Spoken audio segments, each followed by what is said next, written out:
अस्सलाम वालेकुम स्टूडेंट्स, मैं हूं मोहम्मद अरसलान आमिर और आप देख रहे हैं math city.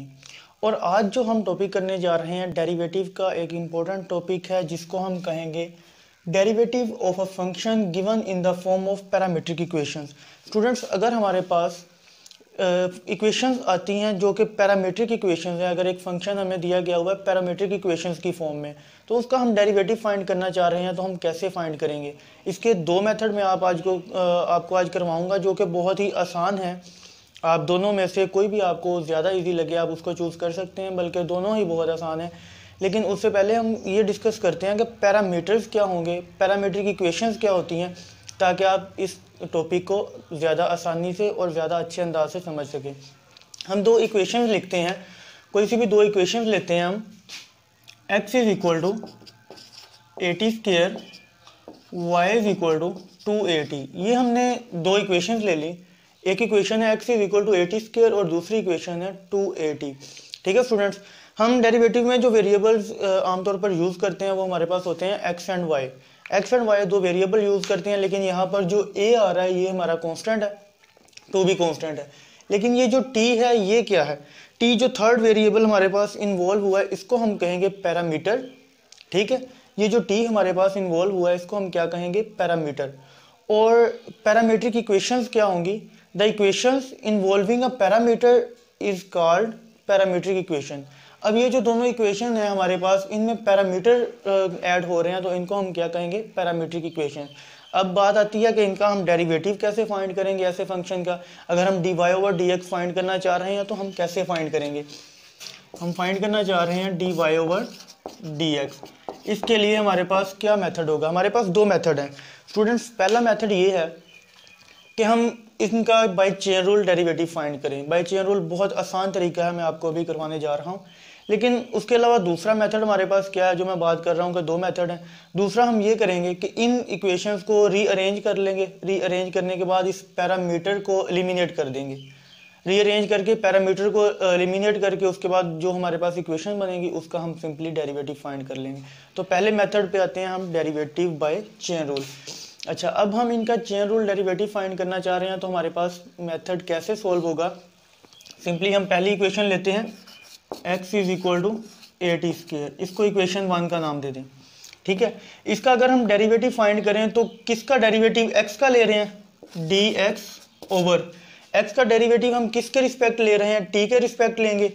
dx over dt is equal to यहाँ पर d over dt into 80 square. ठीक है, अब यहाँ पर a तो मैंने पहले बात की थी हमारा कांस्टेंट है। ठीक है, dx over dt is equal to a बाहर आ जाएगा कांस्टेंट, और t स्क्वायर का डेरिवेटिव क्या बनेगा, 2t। तो इसका हमारे पास डेरिवेटिव क्या आ गया, dx over dt is equal to 2at। ये हमारा डेरिवेटिव आ गया dx ओवर dt, जो हमने कहा था कि इसका फर्स्ट इक्वेशन का डेरिवेटिव फाइंड करने जा रहे हैं। अब हम सेकंड इक्वेशन का अगर डेरिवेटिव फाइंड करें, सेकंड इक्वेशन हमारे पास क्या है, y इज इक्वल टू 280। इसको इक्वेशन 2 का नाम दे दें।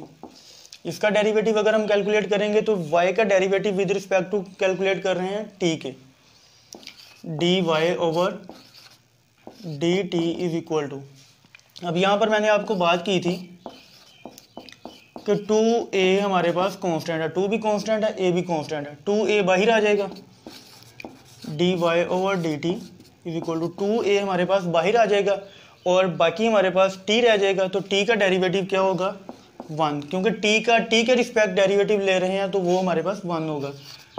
dy over dt is equal to 2a। ये हमारे पास dx ओवर dt आ गया, ये हमारे पास dy ओवर dt आ गया। ये दोनों हमने डेरिवेटिव कैलकुलेट कर लिए। अब हम इस पे चेन रूल कैसे अप्लाई करेंगे। चेन रूल आपने पढ़ा है पहले, मैंने इस लास्ट लेक्चर अगर आप देखेंगे तो उसमें चेन रूल को मैंने डिटेल से एक्सप्लेन किया है। चेन रूल से हम क्वेश्चन कैसे सोल्व करते हैं, चेन रूल है क्या, उसको यूज़ करना, वो सारा मैंने डिटेल से एक्सप्लेन किया हुआ है, आप लास्ट लेक्चर देख सकते हैं। उसके बाद हम बात करते हैं चेन रूल को अप्लाई करते हैं। तो हम फाइंड करना चाह रहे हैं dy ओवर dx। यही फाइंड करना था, स्टार्ट में मैंने बताया था कि हम dy ओवर dx फाइंड करने जा रहे हैं। dy ओवर dx फाइंड करने के लिए चेन रूल हमारे पास होगा, क्योंकि थर्ड वेरिएबल जो है, जो पैरामीटर है वो t है, तो dy over dt dot D T over D x, ये हमारा चेन रूल इस पे लग जाएगा। अब हमारे पास D Y over D T तो ये हमने कैलकुलेट किया है, D T over D X चाहिए, लेकिन यहाँ पर हमारे पास है D X over D T. तो हम जब D Y over D T की वैल्यू कैलकुलेट करेंगे तो यहाँ पर इनकी वैल्यूज पुट करना होंगी। D Y over D T की वैल्यू क्या है 2a, तो यहाँ पर हम पुट कर देते हैं 2a। उसके बाद D T over D x क्या होगा, ये D X over D T है, इसको हम उलट कर देंगे तो ये 1/2a आ जाएगा। इन दोनों की हमने वैल्यूज पुट कर दी। इसको अब हम सिंप्लीफाई करेंगे, क्योंकि हमने यहाँ पर d Y over D x calculate करना है, तो यहाँ पर ये जो हमारा टी पैरामीटर है ये एलिमिनेट भी होना चाहिए। तो हम देखते हैं कि ये कैसे एलिमिनेट होगा। 2a ओवर 2at आ गया, ठीक है।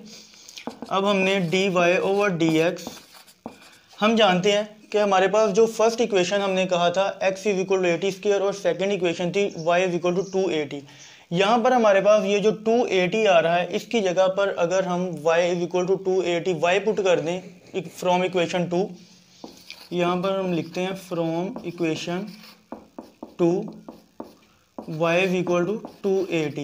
तो यहाँ पर 2at की जगह पर हम y लिख देंगे, तो 2a ओवर y, ये हमने डेरिवेटिव कैलकुलेट कर लिया बाय चेन रूल। स्टूडेंट्स बहुत ही आसान मेथड था, मैं इसको रिवाइज करवाता हूँ आपको कि हमने किया क्या है। स्टेप बाय स्टेप इसको अगेन देख लीजिए। हमारे पास दो इक्वेशंस थी, x is equal to a t square, y is equal to 2at। हमने स्टार्ट में क्या किया, d Y over D x हमें फाइंड करना है बाय चेन रूल। हमने एक इक्वेशन को 1 का नाम दिया, उसका हमने डेरिवेटिव x का derivative with respect to t calculate किया, ये आपके पास इसका डेरिवेटिव आ गया। उसके बाद हमने दूसरी इक्वेशन ली, इक्वेशन 2 का नाम दिया, y का डेरिवेटिव कैलकुलेट किया विद रिस्पेक्ट टू t। अब y का जो डेरिवेटिव हमने विद रिस्पेक्ट टू t लिया है, उसका हमने डेरिवेटिव कैलकुलेट कर लिया, ठीक है। बहुत ही आसान मेथड है, लास्ट लेक्चर्स को आप समझें तो आपको डेरिवेटिव कैलकुलेट करना बहुत ईजी है। उसके बाद हमारे पास क्या है, हमने चेन रूल अप्लाई करना, D Y over D X is equal to D Y over D T, D T over D X. अब हमारे पास D Y over D T की वैल्यू भी हमने कैलकुलेट की है, D X over D T की थी, उसको उलट किया तो यहाँ पर आपके पास D T over D X की वैल्यू आ गई। अब ये हमारे पास इक्वेशन बनी फाइनल। हम जानते हैं कि हमने टी को एलिमिनेट करना है क्योंकि ये पैरामीटर है। इसको एलिमिनेट करने के लिए आपके पास ये जो 2at है ये इक्वल टू y होता है, क्योंकि हम फर्स्ट इक्वेशन से जानते हैं इसको। फर्स्ट इक्वेशन में से हमने 2at की जगह पर y पुट किया, ये इसका मैंने रेफरेंस दे दिया है, हमने इक्वेशन 2 से लिया है y इक्वल टू 2at। तो यहाँ पर इसका डेरिवेटिव कैलकुलेट हो गया आपके पास। अब हम सेकंड मेथड की बात करते हैं। उम्मीद करता हूँ कि आपको फर्स्ट मेथड बहुत ही अच्छे तरीके से समझ आ गया होगा, लेकिन अगर नहीं समझ आया तो आप कोई भी क्वेश्चन कर सकते हैं, हम उसका as soon as possible answer देंगे। अब आपके पास बात करते हैं कि इसका सेकंड मेथड कौन सा है। हमने फाइंड क्या करना है, d Y over D x, वही चीज़ हम इसमें फाइंड करना चाह रहे हैं, derivative of y with respect to x। हमारे पास ये जो दो इक्वेशंस हैं, हम क्या करेंगे, x is equal to a t square, ये इक्वेशन 1 है, और y is equal to 2at, ये इक्वेशन आपके पास है 2। हम देखते हैं इन दोनों इक्वेशंस में से हमारे पास हम क्या करना चाह रहे हैं। पहले t को एलिमिनेट करेंगे, आपके पास जो एक इक्वेशन बनेगी उसका डेरिवेटिव फाइंड कर लेंगे। हम इनमें से देखेंगे कि t को किस में से हम t की वैल्यू फाइंड करके किस इक्वेशन में पुट करनी चाहिए। यहाँ पर t का स्क्वायर है, लेकिन यहाँ पर सिंपल t है। अगर हम 2a को उधर ले जाएं तो t की यहाँ पे वैल्यू आ जाएगी, और उस t की वैल्यू को हम इसमें पुट करेंगे तो आपके पास इक्वेशन बन जाएगी। कैसे करेंगे, यहाँ पर इक्वेशन 2 में हम क्या करते हैं, y ओवर 2a, 2a को इधर लेके आते हैं तो डिवाइड हो जाता है इक्वल टू t। यहाँ से आपके पास t की वैल्यू आ गई, इसको हम 3 कह देते हैं। इक्वेशन 3 में जो आपके पास t की वैल्यू है, हम उसको यहाँ पुट करते हैं फ्रॉम इक्वेशन 3, इसको यहाँ पर पुट करते हैं x is equal to a into t की जगह पर आएगा y ओवर 2a इसका स्क्वायर, ठीक है। अब इसको आगे हम सिंप्लीफाई करते हैं, x is equal to a y square over 4a square. अब यहाँ पर a जो कांस्टेंट था और y over 2a y square over 4a square हो गया क्योंकि इसका स्क्वायर था। अब ये a एक a से कैंसिल हो जाएगा और आपके पास x क्या आ जाएगा, y स्क्वायर ओवर 4a। ये आपके पास x आ गया, और ये आपके पास t की वैल्यू आई थी, उसको हमने इसमें पुट किया तो x आ गया। इसको हम इधर आगे मज़ीद सॉल्व करते हैं, x is equal to y square over 4a। इसको अगर हम 4a को इधर लेके आए तो y square is equal to 4ax बन जाता है। ये इक्वेशन आपके पास बन गई जिसको हमने मज़ीद सोल्व करना है। अब इस इक्वेशन में आप देखते हैं कि आपके पास t एलिमिनेट हो चुका है। हमने क्या किया, हमने फर्स्ट इक्वेशन और सेकंड इक्वेशन ली। सेकंड इक्वेशन में से t की वैल्यू फाइंड की, t की वैल्यू को हमने फर्स्ट इक्वेशन में पुट किया और आपके पास अब जो इक्वेशन बनी है उसमें से t की वैल्यू एलिमिनेट हो चुकी है, t एलिमिनेट हो चुका है। अब हम आपके पास y और x ही रह गए हैं वेरिएबल्स, ए चूँकि इसमें कांस्टेंट है। अब इसका डेरिवेटिव हमने dy ओवर dx फाइंड करना है, तो यहाँ पर दोनों साइड पे डेरिवेटिव अप्लाई कर देंगे। डेरिवेटिव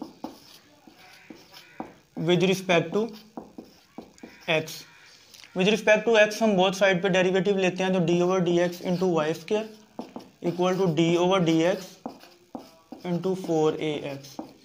इसका डेरिवेटिव क्या आएगा, वाई स्क्वायर का 2y और साथ में वेरिएबल का भी डेरिवेटिव होता है, तो dy over dx equal to, यहाँ पर इसमें 4a कांस्टेंट है तो 4a स्टार्ट में आ जाएगा और x का डेरिवेटिव आपके पास, आपको पता है कि x का derivative with respect to x ले रहे हैं तो वो 1 होगा। 2y dy over dx is equal to 4a। अभी आप देखते हैं कि 2y को हम उस साइड पे लेके जाएंगे क्योंकि हमने कैलकुलेट करना है dy ओवर dx, तो इधर आ जाएगा 4a ओवर 2y। अब ये 2 कैंसिल हो गया, dy over dx is equal to 2a over y। ये हमने dy ओवर dx कैलकुलेट किया। और स्टूडेंट्स आप यहाँ से बड़ी आसानी से देख सकते हैं कि जो हमारे पास फर्स्ट मेथड से वैल्यू आई थी वही हमारे पास सेकंड मेथड में आ रही है dy ओवर dx की। dy ओवर dx अगर हम बाई चेन रूल कैलकुलेट करते हैं तब भी वही वैल्यू आई, अगर हमने इस मेथड से कैलकुलेट किया तब भी वही वैल्यू आई। उम्मीद करता हूं कि आपको दोनों मेथड बहुत अच्छे से समझ आ गए होंगे। लेकिन अगर कोई भी पॉइंट आपको समझ नहीं आया, किसी भी पॉइंट में कोई कन्फ्यूजन है, कोई क्वेश्चन है, तो आप क्वेश्चन ज़रूर कीजिए कमेंट सेक्शन में, हम उसका इंशाल्लाह as soon as possible answer देंगे। और अगर आपने हमारा चैनल अभी तक सब्सक्राइब नहीं किया तो सब्सक्राइब कर लें ताकि नेक्स्ट वीडियोस आप तक पहुंचती रहें। अल्लाह हाफिज़।